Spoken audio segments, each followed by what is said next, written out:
The kingdom is a bustling place, with villagers going about their daily routines. Children laugh and play in the streets, while merchants hawk their wares in the market. Among them is a young child named Emily, a charming and curious little girl, playing near the outskirts of the kingdom. She chases a colourful butterfly that flutters just beyond her reach. Suddenly, Emily vanishes from sight. Cut to the marketplace, where Emily's mother Sarah is busy selling fruits at her stall. As the day progresses, Sarah notices that Emily hasn't returned, and her heart fills with concern. She starts calling out her daughter's name, frantically searching through the market. Emily? Has anyone seen my daughter Emily? Unable to find Emily, Sarah rushes through the village, asking everyone if they've seen her. Villagers exchange worried glances, and soon the news spreads like wildfire.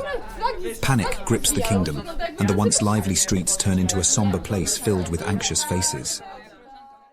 In the grand hall of the palace, where King Solomon sits on his throne, handling matters of the kingdom, the doors creak open, and Sarah, tears streaming down her cheeks, rushes in seeking help.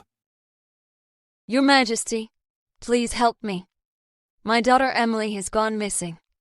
I don't know where she is, and I fear for her safety. Do not worry, Sarah. I will personally take charge of this matter. Gather my advisors and guards. We shall begin the search immediately. With determination in their eyes, the search party sets out, combing through the kingdom, questioning witnesses, and following every lead that might help locate the missing child.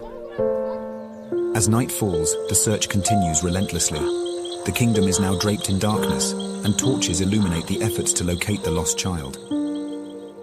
The sun rises over the kingdom, and the search party returns to the palace after a long and exhausting night of searching. Your Majesty, we searched all through the night, but there's still no sign of the child. We questioned witnesses and followed every lead, but it seems Emily has vanished without a trace. Fear not. We shall not give up until the child is found. Continue the search with even greater diligence. Your Majesty, I have news. A villager claims to have seen a mysterious figure near the outskirts of the kingdom when Emily disappeared. Bring the villager to me immediately. Your Majesty, I saw a cloaked figure lurking near the woods on the night Emily went missing. It was as if they were watching her from a distance. Thank you for sharing this information. It could be a vital clue in our search. You may return to your home, and we shall investigate further. We must investigate this mysterious figure. It could lead us to Emily. I will head to the outskirts of the kingdom myself. Prepare horses and supplies. We shall leave immediately. Your Majesty, it's too dangerous for you to venture out alone. Indeed. Allow us to accompany you to ensure your safety. Thank you for your concern, but I must take charge of this investigation personally. The people trust in my wisdom, and it's my duty to bring the lost child back to her mother. Then, we shall prepare the horses and supplies right away. Your Majesty. Good. And gather information about anyone who might have seen or heard something unusual near the woods on the night Emily disappeared. The advisors and guards swiftly prepare for the journey. King Solomon's horse is brought to the palace gates, and he mounts it gracefully. The search party led by King Solomon arrives at the outskirts of the kingdom, near the dense woods. They dismount their horses and begin their investigation on foot. The atmosphere is tense as they cautiously explore the area.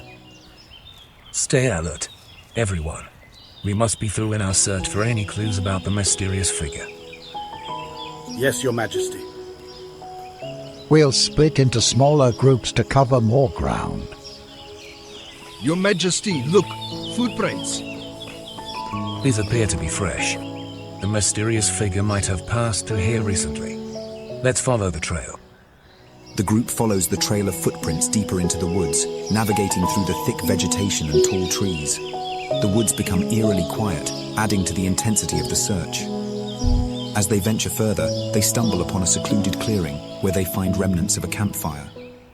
Someone has been here recently. Indeed. And it seems like they were here for some time. This could be where the mysterious figure stayed while observing the child. Let's continue our search. The search party spreads out, inspecting the area for any other clues. King Solomon's sharp eyes catch a glimmer of something hidden beneath a bush. Look at this torn piece of fabric. It could be a significant clue. Keep an eye out for any other items like this. Your Majesty, perhaps we should question the villagers again. Someone might recognize the fabric or have seen the mysterious figure. A wise suggestion.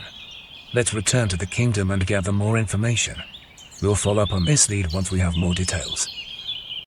Back at the palace, the villagers provide information they have, and some recognize the torn fabric as belonging to an outcast who resides on the outskirts of the kingdom. Your Majesty, I've seen that fabric before. It belongs to an outcast who lives in solitude near the woods. He lost his family many years ago and rarely interacts with others. Thank you for this information. I will personally visit the outcast and question him about Emily's disappearance. King Solomon, accompanied by his advisors and guards, sets out to visit the outcast. The cottage is nestled amidst the trees, and smoke rises from a small chimney. Good day. Is anyone home? Who are you? Why have you come here? I am King Solomon, and we've come seeking answers about a missing child from the kingdom. Her name is Emily, and we believe she might have been seen near these woods.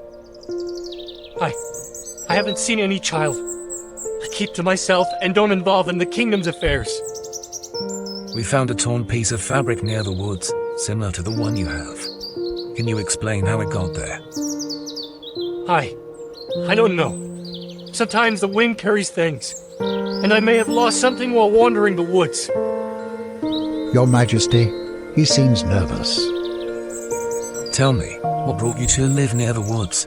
And have you seen anything unusual or heard any strange noises recently?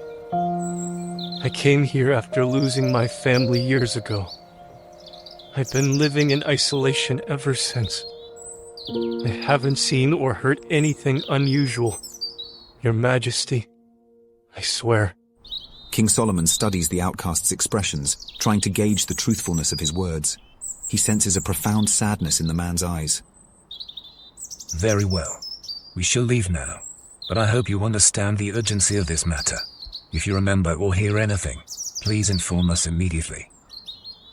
Of course. Your Majesty, I pray the child is found safe and sound. The search party leaves the outcast's cottage and gathers a short distance away. What do you think, Your Majesty? I believe the outcast was not the culprit. He seemed sincere in his words, and his grief for losing his family is evident. However, we cannot rule out the possibility that he might have unknowingly encountered Emily during her disappearance. So, what should we do now? We shall continue our investigation, but we must approach it with an open mind. There might be more to this puzzle than we initially thought. Let's return to the palace and analyze the information we've gathered. King Solomon remains deep in thought, trying to piece together the clues and make sense of the situation. The fate of the lost child hangs heavily on his shoulders, and he is determined to uncover the truth and bring Emily back to her mother. Back in the grand hall of the palace, King Solomon and his advisors are deep in discussion, analyzing the information they have gathered about the outcast and Emily's disappearance. We need to search the forest one more time. There might be hidden spots or clues that we missed during our initial search. Your Majesty, perhaps we should also consider seeking help from the villagers. They know this forest better than anyone and probably know hidden paths or locations. Good idea. We will summon the villagers to join our search. In the meantime, I will question the outcast again, but this time with a different approach. What approach is that, Your Majesty? Compassion and empathy. His loss must have left a deep wound in his heart. I'll try to understand his pain and see if he can provide any additional insights. Your wisdom knows no bounds, Your Majesty. We will gather the villagers and make preparations for a thorough search. Cut to the outskirts of the kingdom, where the villagers have gathered, ready to aid in the search for Emily. King Solomon and his advisors speak to them. Thank you all for joining us in this search. We are here to find a lost child named Emily. We believe she might be in or around these forests. Your knowledge and familiarity with these surroundings can be of great help. We will do all we can, Your Majesty. Emily is like family to us, and we want her to come back safely. We'll spread out and cover as much ground as possible. Let's find her. Villagers disperse, forming groups to search the forest. Meanwhile, King Solomon and his advisors return to the outcast's cottage.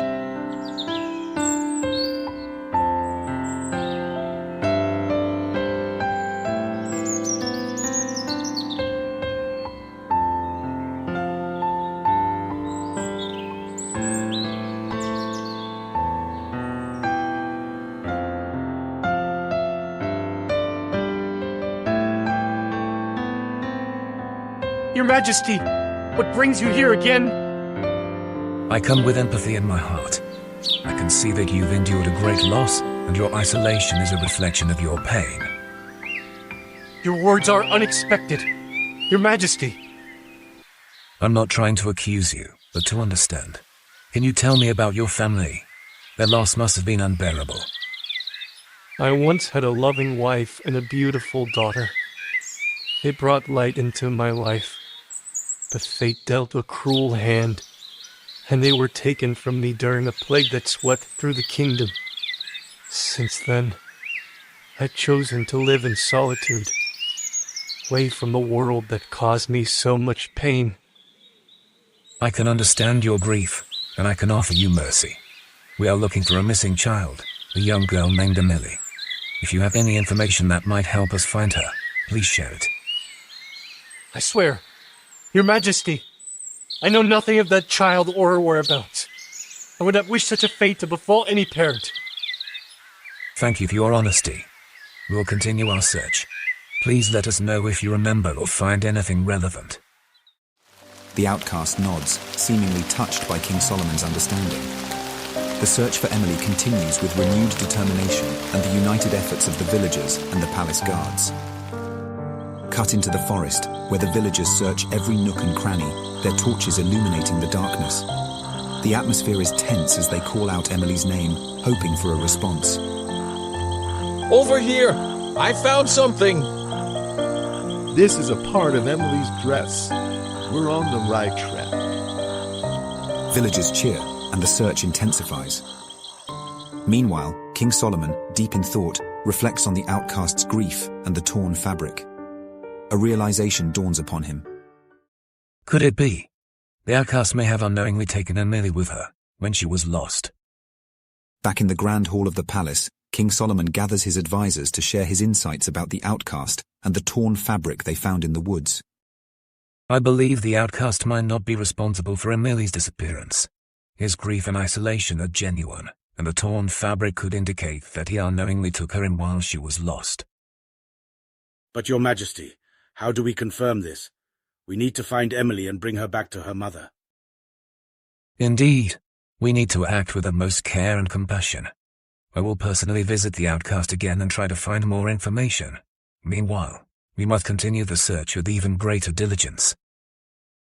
The villagers are determined to find Emily, and they trust in your judgment, Your Majesty. Good. Let's keep them informed and work together closely. Our priority is to reunite Emily with her mother.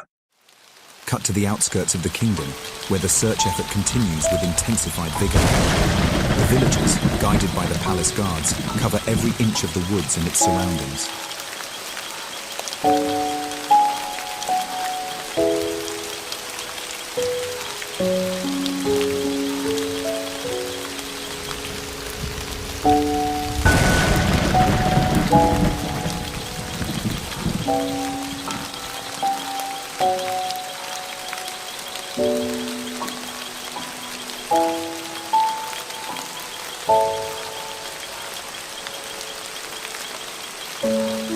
Everyone!